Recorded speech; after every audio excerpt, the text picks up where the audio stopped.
Good evening, everyone, and welcome to Knox Makers. It's Tuesday night, and that means, as it always does, that we're doing show and share. We've been doing this for like 13 years now. We get together and show off projects that we've been working on. Successful projects, failed projects, projects that are completely stuck. Whatever it is you've been working on, we're fascinated to see it, and we appreciate the folks who bring it out to share with us. First up tonight, we've got Jason, who's brought Cast Iron Journey to share with us.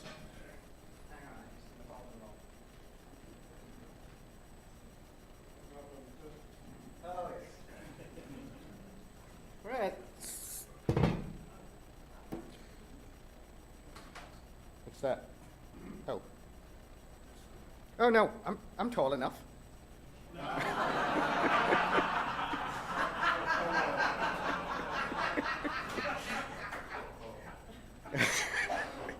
Hey. All right. So, hi everyone. I think this is my first show and share. So this has been a project that's been a long time in my head and in the making. Essentially, large cast iron. Bought it, didn't like how rough it was, started looking up how can I make it better, and then I went down the journey of, oh, in the past they used to polish cast irons, so you can do it yourself. So this was a regular large cast iron, and the first thing I had to do was give it a lye bath. So if you saw me running around with the tub out there, that was a lye bath to strip all of the old seasoning. Then I took a wire brush with a grinding on an angle grinder, ground that down, and I have been sanding and polishing it till it's up to 600 grit. I don't know if y'all can. I'm going to keep it out there. It's too heavy to pass around, but this is what cast iron looks like when there's absolutely no seasoning. So my next journey, or the next thing I have to do after this, is I'm going to be seasoning it one layer at a time with cold pressed flaxseed oil, and I'm planning to do about like 100 layers to see just how far I can go. So this is it before, and I will keep filling it in as I get it done further. That's it. Thank you. Any questions? Why flaxseed? Oh, so it has the highest polymerization temperature. So when you're using an oil to essentially you want it to polymerize, it kind of turns into a plastic and bonds with the metal. So the one with the highest smoke point, aka the highest temperature and the least amount of impurities, actually turns out to be flaxseed oil. So cold pressed organic flaxseed oil. So yeah. Was it the regular good old black cast Yes. iron? Really? Yes. And it turns that shiny Yes. silvery. Mhm. Wow, gorgeous. And what color do you expect it to be when you season it? It's gonna go back to being black, but it's gonna look like a mirror inside, so I can see my face. It's like, ooh, yeah. Look forward to seeing that. Okay. Anything else? How long did it take? How long should it have taken me? Probably like a week. How long did I draw it out? About 2 months. Yes.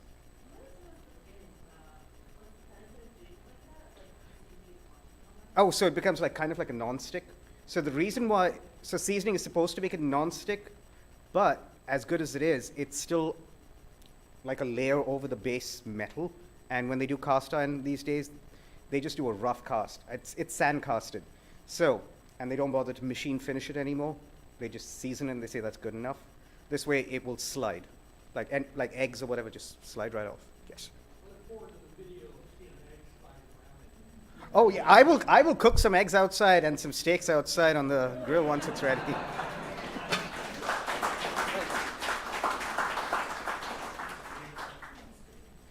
That is fantastic and inspirational, and it makes my walk look shameful.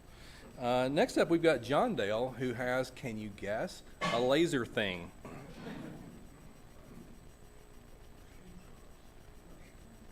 So in a few weeks is the Dogwood Arts Festival, and they're doing, we have several people doing workshops and demos, and Greenho's doing a wooden stool workshop, and he wanted to put the Dogwood Arts logo on the stools and the parts that he's bringing to it. And so he asked me if we could make a brand.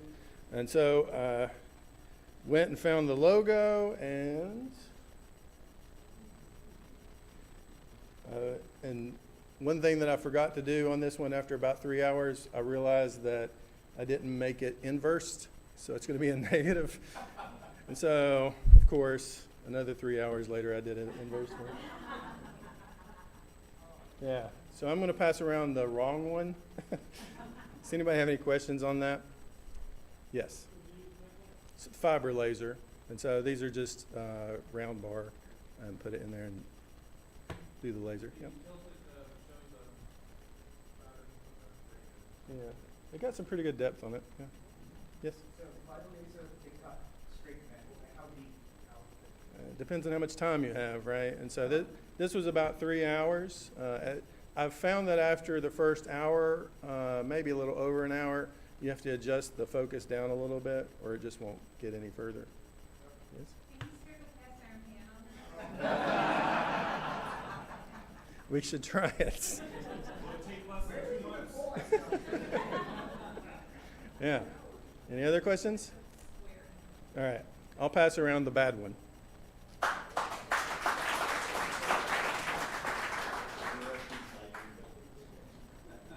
See, I think you should pitch that as you've got a suitable brand for the northern hemisphere and one for the southern. Righto. So next we've got Rob, who has brought a Pico cat to share with us. So we've got the Maker Market coming up in a couple weeks, and I was pondering what I was going to do for it, and I had kiddingly posted a picture of my cat, because when you sign up, it required a picture. They said you didn't require, but it did. So I just grabbed a cat picture off my phone, and so as part of it, I thought, well, I'll just have a little cat logo-y thing. So I've created these little things that I'm calling the Pico Cat. And I'm going to zoom in a little bit here. Come out. Right? And what they are is they're microcontrollers. Right? And if I open it up, you can see inside it's a Raspberry Pico microcontroller. But the idea is that from there, I'm building and designing what I'm calling hats.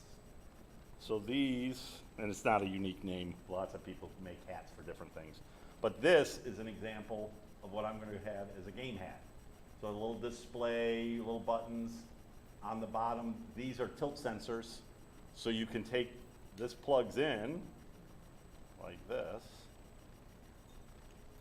right? And now I can play the game, and when I tilt the game, the tilt sensors are going to go. So I can write the game on my little Pico Cat. And so, and then you can have different hats. And I'm going to have 5, 6, 7 different hats at the Maker Market. And then I've come up with 3 different Pico Cats. So this is the basic one. This is a very basic one. The nice thing about the processors that's in here is if you want to use the Arduino environment and be a C programmer, you can do that. I don't do that. I've been doing C for 30 years, 40 years. It's not my favorite thing. I write MicroPython for my microcontrollers. Much more friendly. I can write the games all in MicroPython with sprites and all sorts of fun stuff. If you don't even want to learn Python, I can install BASIC on it. So right at the show, when you buy this, I'll install whatever environment you want on it. And so you can take it home and plug it in and write a code in BASIC like you did back in the 80s. If you want to write it in MicroPython, or if you want to have an Arduino environment, it'll go anywhere.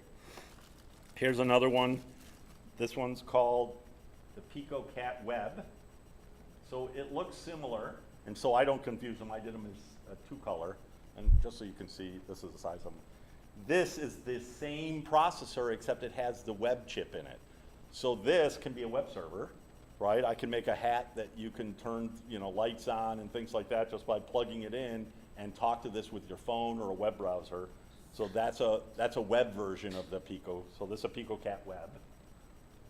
And then this one, you can see it doesn't have anything, but when I turn it over, this one's called the Pico Cat 27 because there are 27 screw holes in it. So if you're doing something like this and you have a wire plugged into it, so you have maybe a light or something and you plug it in, it's quick and easy.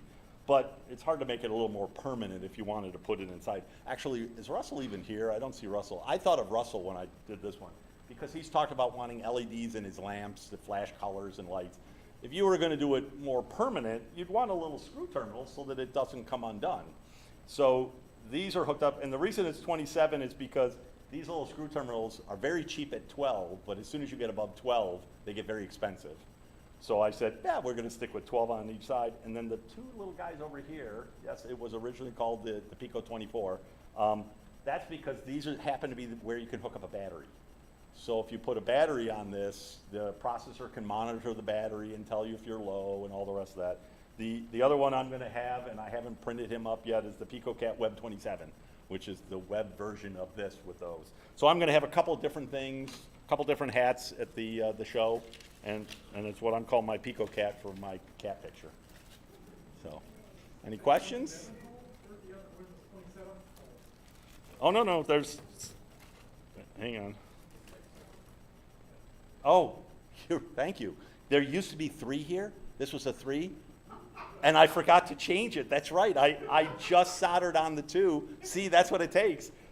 There used to be a 3 one here. The problem is, if you take this apart, there's a pin right in here that I actually connect. That is a little melt point. I melt these processors into the plastic. And it turns out the 3rd pin was in my way and it didn't give me any value. It gave you the 5 volts off the USB. And I said, I don't really need that. I'm more interested in the battery. So I changed it over to 2, but I never redid it. So the PicoCat 26. It's a Pico 26. You just want to have one camping USB. Oh, there. See? Joe's got it solved for me. Thank you, Joe. Your commission is in the mail. Yeah. Any questions? All right, thanks.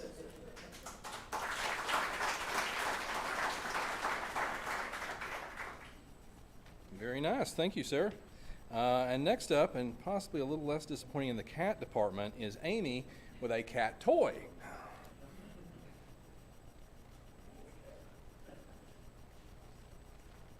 This is kind of just an excuse to show everyone my cat. I just adopted him about a month ago now, and I'm absolutely obsessed. I understand why people are obsessed with their cats now. He's my first pet, which is exciting. Other than and this is less concerning than it sounds, a bird that I killed when I was a child. Anyway, he's obsessed with Churu, as I'm sure a lot of you guys who have cats know. A lot of them are obsessed with Churu. And he'll always come running whenever he smells it. So I figured out a way to keep him stimulated because he doesn't seem to like most of the toys I have. If anyone has recommendations, please let me know. I've tried a bunch of stuff. I worry about that he gets bored and he doesn't like most of his toys, but he is food motivated. So I made this little ball that I can squeeze, Churu into it because he definitely likes that. And he'll lick it, which I will show you. I got a video of him doing that today. I was worried it wouldn't work because again, he just doesn't seem interested in a lot of the stuff that I have. But this is him playing with it. Oops. So that's something. At least it's stimulation. He doesn't look bored, at least while he has food in front of his face. So, yeah. He doesn't seem interested in catnip, which is weird. Yeah. Cool. Yeah, set your hand first. You know what's wild? Okay, I'll try just leaving it, because he doesn't seem interested in boxes in general, but maybe if I leave it longer, he'll, yeah, okay. Yeah, I'll try that. Laura, did you have a question? You can also put the churro in it and then put it in the freezer. So it freezes up. Oh. Smart, thank you. And it sounds less gross, won't get so much. You can tell it's on carpet right now. I only put it on the carpet after he licked most of it off to minimize grossness. But anyway, it's like this little squeezy thing of, it's like a little tube, you rip the top off. And it's I don't know, this semi-liquid solid cat toy he likes. But yeah, his name is King Henry. He's very chubby. His medical papers say he's obese, but that's okay. I still love him. Anyway, that's it. Does anyone have other questions? Cool.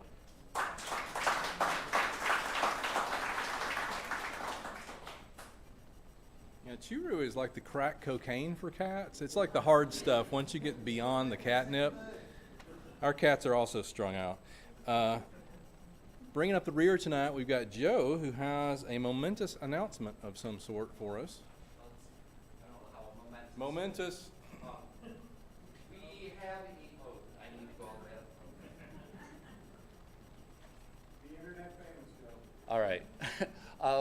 some of you may know already we have a new plasma cutter over in the metalworking department.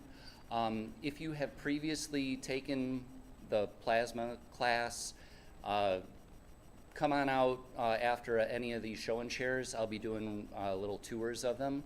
So it's not like if you're new to it, come on out and take the TIG class and I'll show you the ropes. But if you've already done it, come on out. It's not that big of a learning curve and we can get you going on the new plasma. Okay?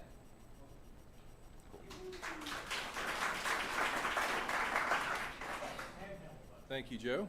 Did anyone bring a project they wanted to share that didn't get on the list tonight? Okay.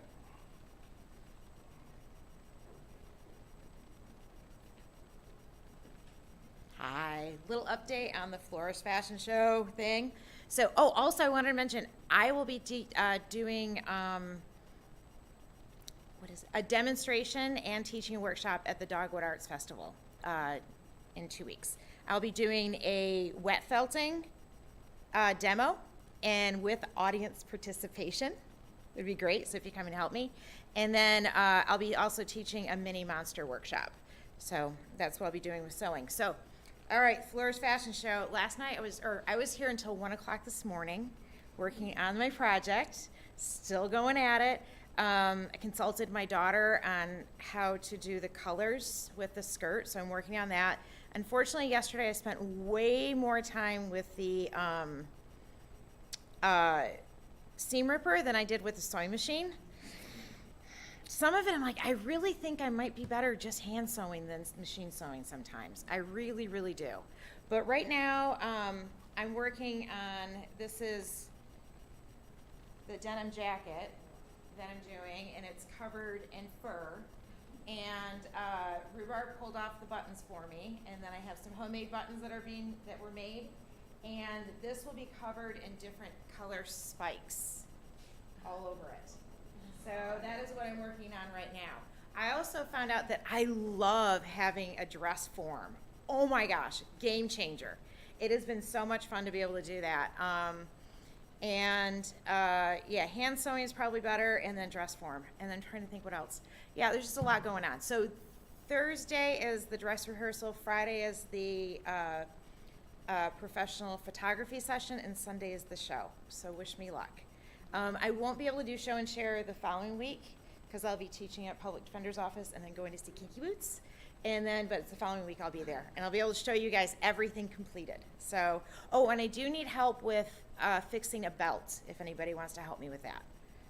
And or if you have anything you want to come help me with, I'll put you to work. So thank you.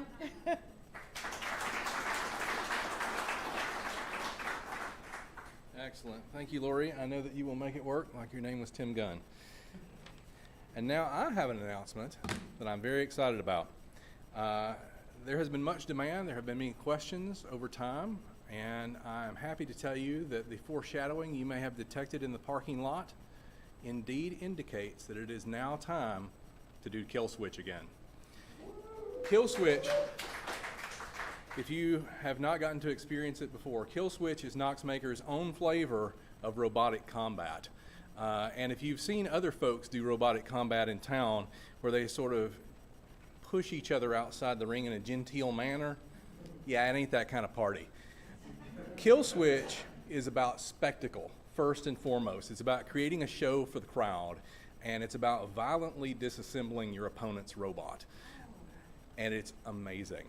As far as I know, we are the only hobby organization that has a robotic combat arena with active lethal hazards.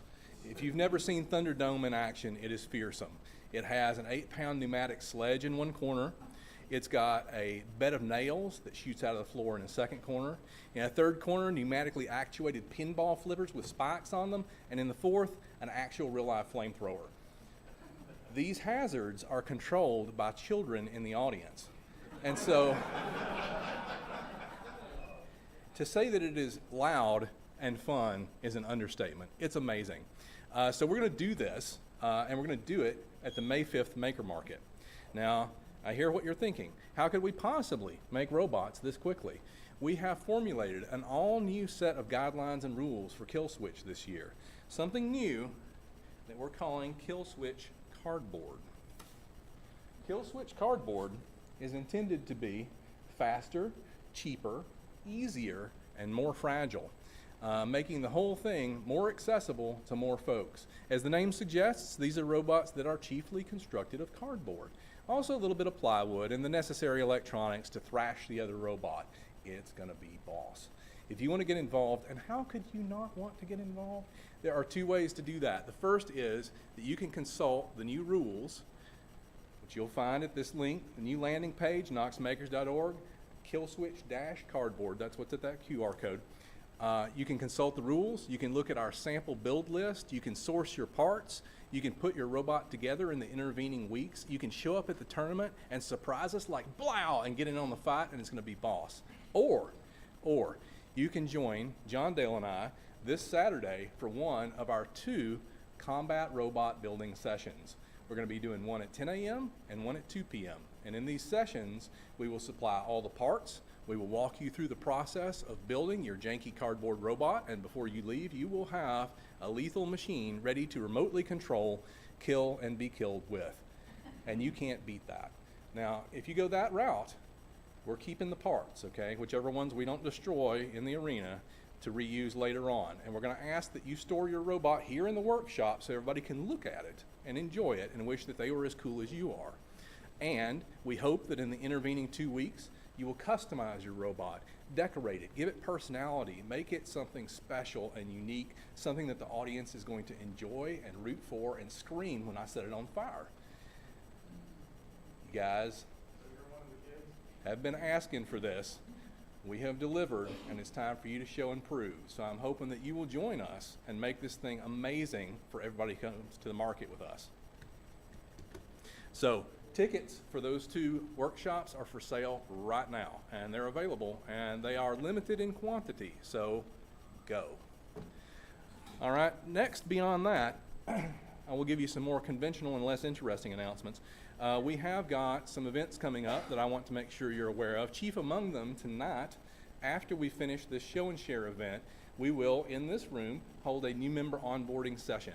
So if you are on the path to membership, if you're considering getting on the path to membership, if you're an existing member who would like to meet people who are on the path to membership, hang out with us, and we will visit the values of Knox Makers and learn about the community and enjoy great conviviality together. Tomorrow, we have a intro to TIG welding class happening at 10 a.m. That is sold out. So if you need that and you want that, I hope that you have one of those precious tickets because Joe is amazing. Saturday, which is the 20th, we have Stitch and Bitch happening at 1 p.m. That is, of course, the get-together in the Fiber Arts Zone. No tickets required. Just show up, prepared to do things with thread and complain. And then, also on Saturday at 10 a.m. and 2 p.m., the aforementioned Combat Robotics Building. Don't want to miss that. And Sunday, which is the 21st, we're having our monthly board meeting. That happens online. It will be at 4 p.m., and we will be posting a link to that in the All Members channel. So if you would like to watch the sausage get made, that is your chance to do it. One further thing that I want to raise your awareness of, you may recall, were you present during our annual member meeting, me making the impassioned pitch for our new scholarship program. That's something that we've been having a series of meetings with the Tennessee College of Applied Technology. They're going to be our partners on this, and I think we're good to go on this. They have agreed that their instructors are going to select students, makers of promise, who are going to be our scholarship recipients, and we're now set up to begin collecting donated funds to underwrite those scholarships. Several of you came up to me after that meeting and asked for some sort of thing that you could hand to wealthy people, hand to influential people, hand to boss types and people with monies. I have made that thing. Here's an example of it. There are many of them sitting outside on the hospitality table. I hope that you will take them and you will spread them around Knoxville and use them to bring monies to us so that we can then give it to these young people who will come into our workshop and inspire us all with their beautiful creations. Please help us to make this program a success. I feel very strongly about it. I think it's going to be really groovy for everyone, but only if we get some donations. So we're going to be hustling on that, and I hope y'all will hustle with us just a little bit. Please, as you go out in the workshop tonight, just put an eye on the trash cans, make sure they're not overflowing. If they are, carry those out to the dumpster. Yes, ma'am.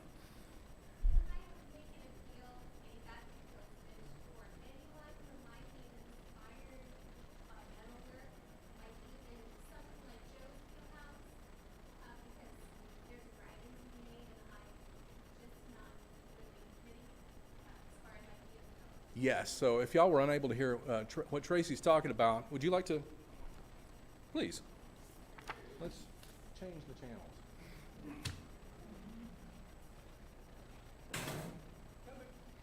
Hi, guys.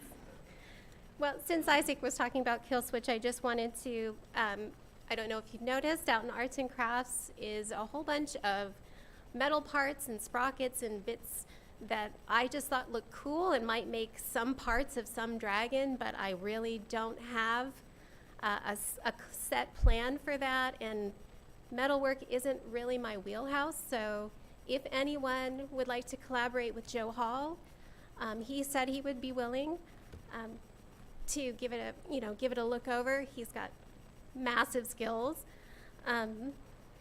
Yeah, that's it. It needs to go over the flamethrower.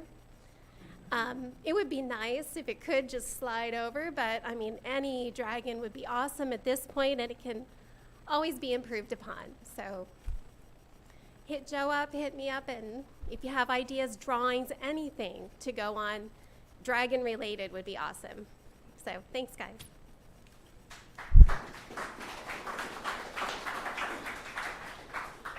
If y'all have been to very many show and shares at all, you will have seen Tracy show off some of her whimsical and dark art. And it's lovely and it's inspiring, and it was clear to us that she was the perfect person to spearhead the rehabilitation of Thunderdome. So Tracy has graciously taken that on herself, and I'm sure that she could use plenty of help from all of you. So if you would like to help paint and decorate and make amazing the Thunderdome trailer, Tracy would be the person to talk to. And thank you very much for doing that for us, Tracy. Right. Please check the air filters when you go out in the workshop. See if any of those need changing. Maybe swap those out real quick. And if you are new tonight and you have not yet gotten a tour of our workshop, please see someone with a red badge. They can answer your questions, tour you around, and generally provide you with amusement. Otherwise, we're going to do new member onboarding right here in this room in about 10 minutes. If you're hanging out for new member onboarding, awesome. If you're not, go away. Go into the workshop and do amazing things, build weird stuff, talk to Tracy. Have a great time. Thank you for being here tonight with us.